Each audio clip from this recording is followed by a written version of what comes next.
ಈ ಅದ್ಭುತವಾದಂತಹ ಸೀಗಡಿಯ ಸಾರನ್ನು ಮಾಡ್ಕೊಳ್ಳೋದಕ್ಕೆ ಇಲ್ಲಿ ಒಂದು 200 ಗ್ರಾಮ್ನಷ್ಟು ಮಾತ್ರ ನಾನು ಸೀಗಡಿಯನ್ನು ತಗೊಂಡಿದ್ದೀನಿ. ಚೆನ್ನಾಗಿ ಕ್ಲೀನ್ ಮಾಡಿ ತೊಳೆದು ತಗೋಬೇಕು. ಲಾಸ್ಟ್ ಎಲ್ಲ ವಿಡಿಯೋಗಳಲ್ಲೂ ನಾನು ಸೀಗಡಿ ಕ್ಲೀನ್ ಮಾಡೋದನ್ನು ನಿಮಗೆ ನೀಟಾಗಿ ಹೇಳ್ಕೊಟ್ಟಿದ್ದೀನಿ. ನೀವು ನೋಡಿಲ್ಲ ಅಂದರೆ ಆ ವಿಡಿಯೋನ ನೋಡಬಹುದು.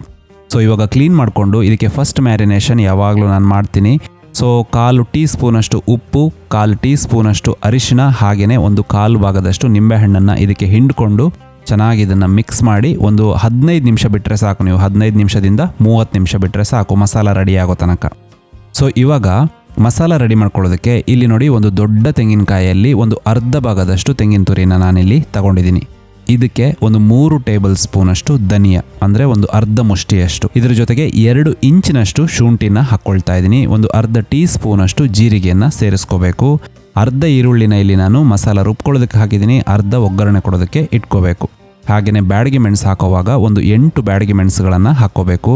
ಬೆಳ್ಳುಳ್ಳಿ ಹಾಕೊಳ್ಳುವಾಗ 12ರಿಂದ 15 ಎಸಳು ಹಾಕ್ಕೊಳ್ಳಿ. ಬೆಳ್ಳುಳ್ಳಿ ಸ್ವಲ್ಪ ಜಾಸ್ತಿ ಆದರೂ ಪರವಾಗಿಲ್ಲ. ಹಾಗೆಯೇ ತುಂಬ ಇಂಪಾರ್ಟೆಂಟ್ ಈ ಗ್ರೇವಿಗೆ 4 ಟೊಮೆಟೊಗಳನ್ನು ಹಾಕ್ಕೊಳ್ತಾ ಇದ್ದೀನಿ. ನಾಟಿ ಟೊಮೆಟೊ ಅಲ್ಲ, ಫಾರಮ್ ಟೊಮೆಟೊ ಹಾಕಿ ಅದನ್ನು ಚೆನ್ನಾಗಿ ನೀವು ರುಬ್ಕೊಂಡು ಇಟ್ಕೋಬೇಕು. ಇವಾಗ ಇಲ್ಲಿ ನೋಡಿ, ಒಂದು 4 ಟೇಬಲ್ ಸ್ಪೂನಷ್ಟು ಎಣ್ಣೆನ ಬಿಸಿ ಮಾಡ್ಕೊಳ್ತಾ ಇದ್ದೀನಿ. ಎಣ್ಣೆನ ಬಿಸಿ ಮಾಡಿಕೊಂಡು ಇದಕ್ಕೆ ಅರ್ಧ ಏನು ಈರುಳ್ಳಿ ಉಳಿದಿತ್ತು ಆ ಈರುಳ್ಳಿನ ಹಾಕ್ಕೊಂಡು ನೀವು ಫ್ರೈ ಮಾಡ್ಕೋಬೇಕು. ಸ್ವಲ್ಪ ಹೊತ್ತು ಫ್ರೈ ಮಾಡಿದ ನಂತರ ಅದಕ್ಕೆ ಒಂದು ಟೊಮೆಟೊನ ಮತ್ತೆ ಕಟ್ ಮಾಡಿ ಹಾಕ್ತಾ ಇದ್ದೀನಿ. ಇದು ಆಪ್ಷನಲ್. ನಿಮಗೆ ಅಕಸ್ಮಾತ್ ಸಾರಲ್ಲೆಲ್ಲಾದರೂ ಟೊಮೆಟೊ ತಿನ್ನಕ್ಕೆ ಬೇಕು ಅಂತ ಹೇಳಿದರೆ ಮಾತ್ರ ಹಾಕ್ಕೋಬೋದು. ಇದರಿಂದ ಹುಳಿ ಏನು ಜಾಸ್ತಿ ಆಗೋದಿಲ್ಲ. ಹಾಗೆಯೇ ಇವಾಗ ಪೇಸ್ಟ್ ಕೂಡ ರೆಡಿಯಾಗಿದೆ. ನಾವು ರುಬ್ಕೊಂಡಿದ್ದೀವಿ ಮಸಾಲಾನ. ಇವಾಗ ಟೊಮೆಟೊ ತುಂಬ ಸಾಫ್ಟ್ ಆಗಿದೆ, ನೀವು ನೋಡ್ಬೋದು, ಬಾಡ್ತಾ ಇದೆ ಅದು. ಅದಕ್ಕೆ ನಾವು ರುಬ್ಕೊಂಡಿರುವಂತಹ ಮಸಾಲ ಏನಿದೆ ಆ ಮಸಾಲಾನ ಸೇರಿಸ್ಕೋಬೇಕು. ಇದನ್ನು ಹಾಕಿದ ಮೇಲೆ ಇಮಿಡಿಯೇಟಾಗಿ ನೀರನ್ನು ಸೇರಿಸ್ಕೋಬೇಡಿ, ಆಮೇಲೆ ನೀರನ್ನು ಹಾಕ್ಕೊಳ್ಳೋಣ. ಫಸ್ಟಿಗೆ ಆ ಎಣ್ಣೆಯಲ್ಲಿ ನೀವು ಆ ಮಸಾಲಾನ ಚೆನ್ನಾಗಿ ಫ್ರೈ ಮಾಡ್ಕೋಬೇಕು. ಒಂದು 2ರಿಂದ 3 ನಿಮಿಷ ನಿಮಗೆ ಮೀಡಿಯಮ್ ಫ್ಲೇಮಲ್ಲಿ ಇದು ಆಗ್ಬೋದು. ಸೊ ಇವಾಗ ನೀವು ಸೈಡಿಂದ ನೋಡ್ತಾ ಇದ್ದೀರಾ, ಎಣ್ಣೆ ಎಲ್ಲ ಚೆನ್ನಾಗಿ ಬಿಟ್ಕೊಳ್ತಾ ಇದೆ. ಇದಕ್ಕೆ ನಾನು ಬೇಕಾದಷ್ಟು ನೀರನ್ನು ಇಲ್ಲಿ ಹಾಕ್ಕೊಳ್ತಾ ಇದ್ದೀನಿ. ಈ ಗ್ರೇವಿ ಮಾಡುವಾಗ ತುಂಬ ನೀರಾಗಿ ಮಾಡಬೇಡಿ. ಲೈಟಾಗಿ ಥಿಕ್ನೆಸ್ ಚೆನ್ನಾಗಿರಬೇಕಂದ್ರೆ ಸ್ವಲ್ಪ ಗಟ್ಟಿಯಾಗಿ ನೀವು ಇಟ್ಕೋಬೇಕಾಗುತ್ತೆ. ಹಾಗೆಯೇ ಇದಕ್ಕೆ ರುಚಿಗೆ ತಕ್ಕಷ್ಟು ಉಪ್ಪನ್ನು ಇಲ್ಲಿ ಸೇರಿಸ್ಕೊಳ್ತಾ ಇದ್ದೀನಿ. ಮೊದಲೇ ನಾವು ಪ್ರಾನ್ಸಿಗೆ ಸ್ವಲ್ಪ ಉಪ್ಪನ್ನು ಹಾಕ್ಕೊಂಡಿದ್ದೀವಿ, ಅದಕ್ಕೋಸ್ಕರ ಇಲ್ಲಿ ಬರೀ ಅರ್ಧ ಟೇಬಲ್ ಸ್ಪೂನಷ್ಟು ನಾನು ಉಪ್ಪನ್ನು ಹಾಕ್ಕೊಂಡಿದ್ದೀನಿ. ಇದನ್ನು ಮಿಕ್ಸ್ ಮಾಡಿಕೊಂಡು ಮುಚ್ಚಳ ಮುಚ್ಚಿ ಹೈ ಫ್ಲೇಮಲ್ಲಿ ಒಂದು 2ರಿಂದ 3 ನಿಮಿಷ ಇದನ್ನು ನೀವು ಬೇಯಿಸ್ಕೋಬೇಕಾಗುತ್ತೆ. ಒಂದು 2ರಿಂದ 3 ನಿಮಿಷ ಆದಮೇಲೆ ಮುಚ್ಚಳ ಓಪನ್ ಮಾಡಿ ಇದಕ್ಕೆ ನಾವು ಏನು ಪ್ರಾನ್ಸನ್ನು ಮ್ಯಾರಿನೇಟ್ ಮಾಡಿಟ್ಟಿದ್ದೀವಿ ಅದನ್ನು ಸೇರಿಸ್ಕೋಬೇಕು. ಹಾಗೆಯೇ ಇವಾಗ ಮತ್ತೆ ಅದನ್ನು ಮುಚ್ಚಳ ಮುಚ್ಚಿ ನೀವು 2ರಿಂದ 3 ನಿಮಿಷ ಹೈ ಫ್ಲೇಮಲ್ಲಿ, ಪ್ರಾನ್ಸ್ ಹೇಗಿರುತ್ತೆ ಸೈಜಲ್ಲಿ ಆ ಥರ ನೀವು ಬೇಯಿಸ್ಕೊಂಡ್ರೆ ಸಾಕು. 2ರಿಂದ 3 ನಿಮಿಷ ಧಾರಾಳವಾಗಿ ಇದಕ್ಕೆ ಸಾಕಾಗುತ್ತೆ. ಇದು 2ರಿಂದ 3 ನಿಮಿಷ ಆಯ್ತು. ಇವಾಗ ಒಂದು ಸೂಪರ್ ಆದಂತಹ ಪ್ರಾನ್ಸ್ ಗ್ರೇವಿ ಇವಾಗ ರೆಡಿಯಾಗಿದೆ. ಇದು ಅನ್ನದ ಜೊತೆ ಮಾತ್ರ ಅಲ್ಲ, ನೀವು ಬೆಳಗಿನ ತಿಂಡಿ ಏನು ಮಾಡಿದರೂ ಕೂಡ ಈ ಗ್ರೇವಿ ಸೂಪರಾಗಿ ಕಾಂಬಿನೇಷನ್ ಆಗುತ್ತೆ. ಇಲ್ಲಿ ತನಕ ನೀವು ಯಾವುದೇ ಥರ ಪ್ರಾನ್ಸ್ ಗ್ರೇವಿ ಮಾಡಿರಬಹುದು, ಅದನ್ನೆಲ್ಲ ಮರೆತು ಬಿಡಿ, ಮೈಂಡಿಂದ ಎಲ್ಲ ತೆಗೆದುಬಿಟ್ಟು ನಾನು ಹೇಳಿರುವಂತಹ ಈ ಗ್ರೇವಿನ ಒಂದು ಸಲ ಮರೆಯದೇ ಟ್ರೈ ಮಾಡಿ. 100% ಹೇಳ್ತೀನಿ, ಈ ಗ್ರೇವಿ ನಿಮಗೆ ಇಷ್ಟ ಆಗುತ್ತೆ. ಇವತ್ತಿನ ವಿಡಿಯೋದಲ್ಲಿ ಒಂದು ಸೂಪರ್ ಟೇಸ್ಟಿಯಾದಂತಹ ಪ್ರಾನ್ಸ್ ಸುಕ್ಕಾನ ಒಂದು 5 ನಿಮಿಷದಲ್ಲಿ ಹೇಗೆ ಪ್ರಿಪೇರ್ ಮಾಡೋದು ಅಂತ ಹೇಳಿ ತೋರಿಸ್ತಾ ಇದ್ದೀನಿ. ಒಂದು ಸಲ ಈ ವಿಡಿಯೋನ ಚೆಕ್ ಮಾಡಿ. ಮೊದಲಿಗೆ ಒಂದು ಬಾಣಲಿಯಲ್ಲಿ 2 ಟೇಬಲ್ ಸ್ಪೂನಷ್ಟು ತುಪ್ಪನ ಇಲ್ಲಿ ನಾನು ಬಿಸಿ ಮಾಡ್ಕೊಳ್ತಾ ಇದ್ದೀನಿ. ಬಿಸಿಯಾದ ತುಪ್ಪಕ್ಕೆ 300 ಗ್ರಾಮ್ನಷ್ಟು ಚೆನ್ನಾಗಿ ಕ್ಲೀನ್ ಮಾಡಿ ತೊಳೆದಂತಹ ಪ್ರಾನ್ಸನ್ನು ಇಲ್ಲಿ ಹಾಕ್ತಾ ಇದ್ದೀನಿ. ಇದನ್ನು ಹಾಕಿ ಒಂದು ಸ್ವಲ್ಪ ಇದಕ್ಕೆ ಉಪ್ಪನ್ನು ಸೇರಿಸ್ಕೊಳ್ಳಿ. ಒಂದು 1/4 ಟೀ ಸ್ಪೂನಷ್ಟು ಸಾಕಾಗುತ್ತೆ. ಹಾಗೆಯೇ ಒಂದು 1/4 ಟೀ ಸ್ಪೂನಷ್ಟು ಇದಕ್ಕೆ ಅರಿಶಿಣ ಹಾಕ್ಕೋಬೇಕು. ಈ ಥರ ಹಾಕ್ಕೊಂಡು ಒಂದ್ಸಲ ಎಲ್ಲದನ್ನು ಕೂಡ ಚೆನ್ನಾಗಿ ಮಿಕ್ಸ್ ಮಾಡಿ ಒಂದು 3ರಿಂದ 4 ನಿಮಿಷ ಎರಡೂ ಕಡೆ ಮಗ್ಚಿ ನೀವು ಫ್ರೈ ಮಾಡ್ಕೋಬೇಕು. ಆ ತುಪ್ಪದಲ್ಲೇ ಫ್ರೈ ಮಾಡೋತ್ತಿಗೆ ಸ್ವಲ್ಪ ಅದರಿಂದ ನೀರು ಕೂಡ ಬಿಡುತ್ತೆ. ಇವಾಗ ಎಲ್ಲದನ್ನು ಕೂಡ ಅದು ಚೆನ್ನಾಗಿ ಬೆಂದ ಮೇಲೆ ಒಂದು ಬೌಲಲ್ಲಿ ಹಾಕ್ಕೊಳ್ತಾ ಇದ್ದೀನಿ. ಇವಾಗ ಅದೇ ಬಾಣಲಿಗೆ ಮತ್ತೆ ಇಲ್ಲಿ ನಾನು ಒಂದು 2 ಟೇಬಲ್ ಸ್ಪೂನಷ್ಟು ಎಣ್ಣೆನ ಹಾಕಿ, ಎಣ್ಣೆ ಬಿಸಿ ಆದಮೇಲೆ ಚೆನ್ನಾಗಿ ಹೆಚ್ಚಿರುವಂತಹ 1 ಈರುಳ್ಳಿ, ಸ್ವಲ್ಪ ಉಪ್ಪನ್ನು ಇಲ್ಲಿ ಹಾಕ್ಕೊಳ್ತಾ ಇದ್ದೀನಿ. ಪ್ರಾನ್ಸಿಗೆ ಕೂಡ ನೀವು ಉಪ್ಪನ್ನು ಹಾಕ್ಕೊಂಡಿದ್ದೀರಾ, ಹಾಗಾಗಿ ನೋಡ್ಕೊಂಡಿದ್ದಕ್ಕೆ ಸೇರಿಸ್ಕೋಬೇಕು. ಇವಾಗ ಇಲ್ಲಿ ಆ ಈರುಳ್ಳಿ ಬಾಡಿದ ಮೇಲೆ 1 ಟೇಬಲ್ ಸ್ಪೂನಷ್ಟು ಇದಕ್ಕೆ ಮನೆಯಲ್ಲೇ ಮಾಡಿರುವಂತಹ ಶುಂಠಿ ಬೆಳ್ಳುಳ್ಳಿ ಪೇಸ್ಟ್ ಹಾಕಿ ಲೋ ಫ್ಲೇಮಲ್ಲಿ ಅದರದ್ದು ಹಸಿ ಸ್ಮೆಲ್ ಹೋಗೋ ತನಕ ನೀವು ರೋಸ್ಟ್ ಮಾಡ್ಕೋಬೇಕು. ಅದಾದಮೇಲೆ ಒಂದು ಅರ್ಧ ಹೆಚ್ಚಿದಂತಹ ಟೊಮೆಟೊ, ಒಂದು ಸಣ್ಣದಾದರೆ ಇಡೀ ಟೊಮೆಟೊನ ಹಾಕ್ಕೊಳ್ಳಿ. ಟೊಮೆಟೊ ಹಾಕ್ಕೊಂಡು ಆ ಟೊಮೆಟೊ ಬಾಡಿದ ಮೇಲೆ ಇದಕ್ಕೆ 1.5 ಟೇಬಲ್ ಸ್ಪೂನಷ್ಟು ಇಲ್ಲಿ ಸುಕ್ಕ ಪುಡಿನ ಹಾಕ್ಕೋಬೇಕು. ಇಲ್ಲಿ ನಾನು ಎಕ್ಸ್ಟ್ರಾ ಫ್ಲೇವರ್ಸ್ ಅಂದರೆ ನನ್ನದೇ ಬ್ರ್ಯಾಂಡಿನ ಸುಕ್ಕ ಪುಡಿನ ಹಾಕ್ಕೊಂಡಿದ್ದೀನಿ. ನೀವು ನಿಮ್ಮ ಮನೆಯಲ್ಲಿ ಯಾವ ಸುಕ್ಕ ಪುಡಿ ಇದೆಯೋ ಅದನ್ನು ಬಳಕೆ ಮಾಡಬಹುದು. ಇದರಲ್ಲಿ ಯಾವುದೇ ಪ್ರಿಸರ್ವೇಟಿವ್ ಇರೋದಿಲ್ಲ, ಹಾಗೆಯೇ ಆ್ಯಡೆಡ್ ಕಲರ್ಸ್ ಕೂಡ ಇರೋದಿಲ್ಲ. ಸೊ ಒಂದ್ಸಲ ಸುಕ್ಕ ಪುಡಿ ಹಾಕಿದ ಮೇಲೆ 1 ನಿಮಿಷ ನೀವು ಲೋ ಫ್ಲೇಮಲ್ಲೇ ಇದನ್ನು ಚೆನ್ನಾಗಿ ಮಿಕ್ಸ್ ಮಾಡ್ಕೋಬೇಕು. ಯಾವ ಕಾರಣಕ್ಕೆ ಅದಕ್ಕೆ ಜಾಸ್ತಿ ನೀರನ್ನೆಲ್ಲ ಸೇರಿಸ್ಕೊಳಕ್ಕೆ ಹೋಗಬೇಡಿ.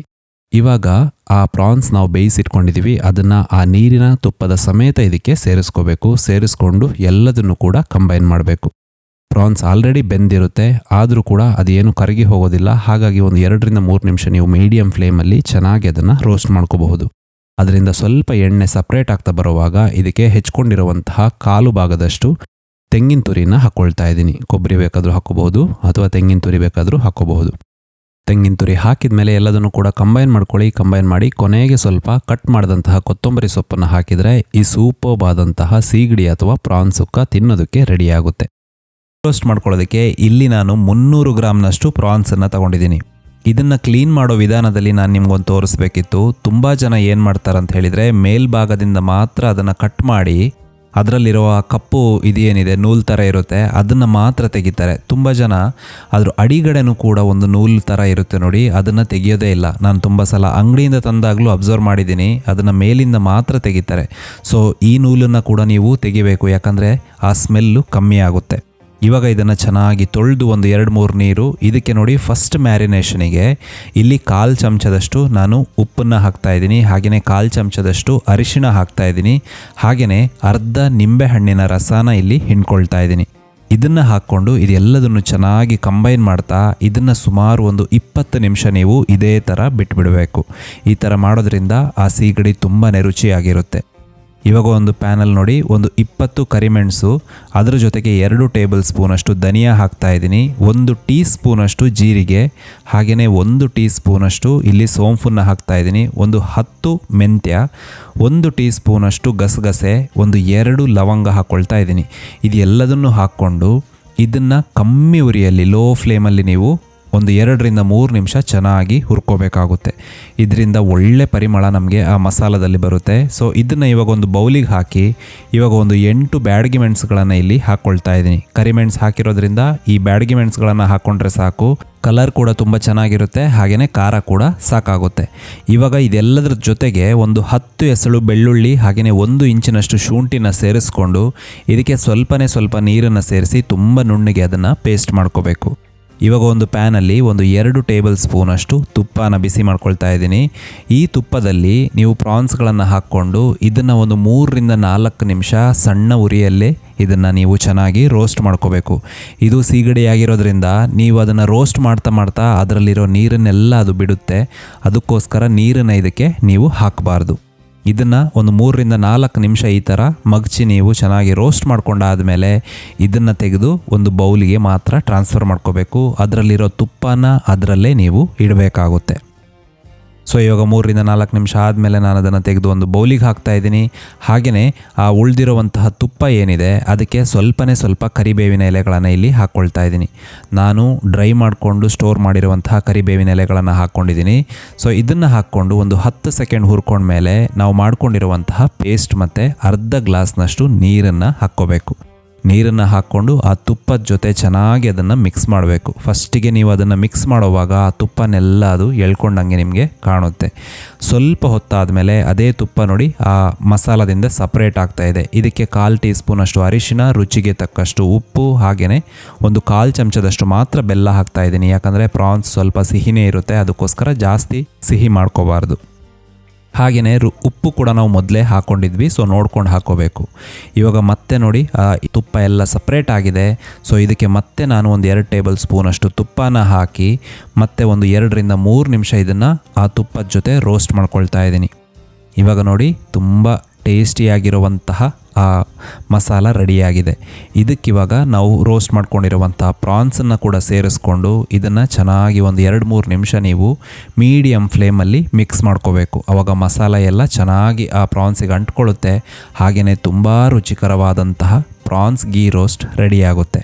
ನೋಡಿದ್ರಲ್ಲ, ಯಾವುದೇ ಕಷ್ಟ ಇಲ್ಲ, ತುಂಬ ಈಸಿಯಾಗಿ ಮಾಡುವಂತಹ ಪ್ರಾನ್ಸ್ ಗೀ ರೋಸ್ಟ್ ರೆಸಿಪಿ. ತುಂಬ ಜನ ಮಾಡುವಾಗ ಆ ರುಚಿ ಬರದೇ ಇರ್ಬೋದು, ಬಟ್ ಇವತ್ತು ನಾನು ಹೇಳಿರುವ ಈ ಶೈಲಿಯಲ್ಲಿ ಒಂದು ಸಲ ಮಾಡಿ ನೋಡಿ, ನಿಮಗೆ ಖಂಡಿತ ಪ್ರತಿ ಸಲ ಮಾಡುವಾಗಲೂ ಸೇಮ್ ಟೇಸ್ಟಲ್ಲಿ ಪ್ರಾನ್ಸ್ ಗೀ ರೋಸ್ಟು ತಿನ್ಬೋದು. ಹೊರಗಡೆಯಿಂದ 390-400 ರೂಪಾಯಿ ಒಂದು ಪ್ಲೇಟಿಗಿರುತ್ತೆ. ಅದ್ರ ಬದಲಿಗೆ ಈ ಥರ ಮಾಡ್ಕೊಂಡು ಮನೇಲಿ ತಿಂದರೆ ತುಂಬಾ ಚೆನ್ನಾಗಿರುತ್ತೆ. ಸೊ ಈ ರೆಸಿಪಿ ನಿಮಗೆ ಇಷ್ಟ ಆಯಿತು ಅಂದ್ಕೊಳ್ತೀನಿ. ನೆಕ್ಸ್ಟ್ ಇನ್ನೊಂದು ರೆಸಿಪಿ ಜೊತೆ ಮತ್ತೆ ನಾನು ನಿಮ್ಮನ್ನು ಭೇಟಿ ಆಗ್ತೀನಿ. ಟೇಕ್ ಕೇರ್, ಬಾಯ್.